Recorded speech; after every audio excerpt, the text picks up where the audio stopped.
আমি আসলে lower middle ক্লাসের ছেলে। আমার যদি তৌফিক হয়, আমার যদি যোগ্যতা থাকে, আমার যদি অ্যাবিলিটি থাকে, আমি আপনাকে খুশি করে ছাড়বো। আর আরেকটা বিষয়, আপনার যে সাংগঠনিক শক্তি বলতে একটা যোগ্যতা না থাকলে একটা জায়গায় একবার যাওয়া যায়, তিনবার যাওয়া যায় না।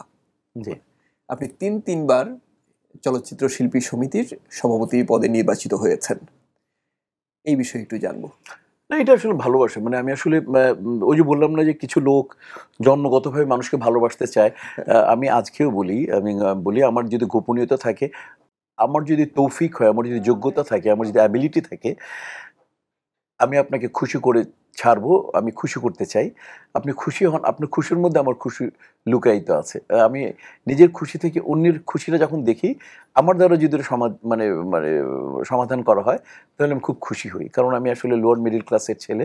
আ আমি মানে আমার জীবনবোধ আ আমি খুব কাছ থেকে দেখেছি। কাজে হচ্ছে যে মানুষের ম মনে বা মুখে হাসি ফুটানোই আমি অজান্তে আমি নিজে হাসতে থাকি। আচ্ছা মিশা ভাই, এখন খুব তো কাজের কথা বলা হলো, জি। কিন্তু পরিবারে তো একটু ঢোকা দরকার। কে জি। কে আছেন, কিভাবে আছেন, কি করছেন তারা? আমার ওয়াইফ উনি টিচার, উনি জুবাইদা রব্বানী মিতা। আ আমার ২ ছেলে দেশের বাইরে পড়াশোনা করেন। একজন আন্ডারগ্রেড করার পর ও মাস্টার্স প্লাস চাকরি করতেছে। আর ছোটটা এবার ইঞ্জিনিয়ারিং এ এএনএম ইউনিভার্সিটি অফ হিউস্টন ও ইঞ্জিনিয়ারিং ইউনিভার্সিটি ওইখানে পড়াশোনা করছে। ওয়াইফ ওদের সাথেই বেশি থাকে। আমি আসা যাওয়া করি। এই আমার পরিবার। আর আমরা ৫ ভাই-বোন। আমার বাবার নাম হচ্ছে মোহাম্মদ ওসমান। দাদার নাম ছিলেন জুমন সওদাগর। হ্যাঁ, উনার সওদাগরটা আমি ধার করেছি। হ্যাঁ, আমার ওয়াইফের নাম মিতা। মীর মি আর আমার নাম হচ্ছে শাহিদ হ্যাঁ, হাসান, হ্যাঁ, শাহিদের হ্যাঁ। শাহ, এই মিশা।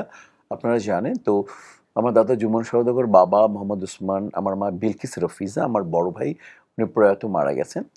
আমার বড় বোন আছেন, ছোট বোন আছেন, আমি আর মেজো ভাই আছি। এটা আমাদের ভাই-বোনটার ব্যাপার। আপনার জন্য শুভকামনা এবং ভালো থাকবেন আপনি। আপনারা ভালো থাকবেন এবং এই অনুষ্ঠানের মানে আলোঘর প্রকাশনাকে জানাই আমার মনের ভেতর থেকে একে পবিত্র পরিচ্ছন্ন ভালোবাসা, শুভকামনা। আপনাদের এই ভালো কাজ আপনি এভাবে কন্টিনিউ করবেন। মানে লস এবং লাভ দেখবেন না। এটা কন্টিনিউ করে যাবেন। আমি অনেক খুশি হব এবং আবারও বলছি যে দেশ ভালোবাসুন, পরিবার ভালোবাসুন, সংস্কৃতি ভালোবাসুন এবং লেখাপড়ার পাশে থাকুন।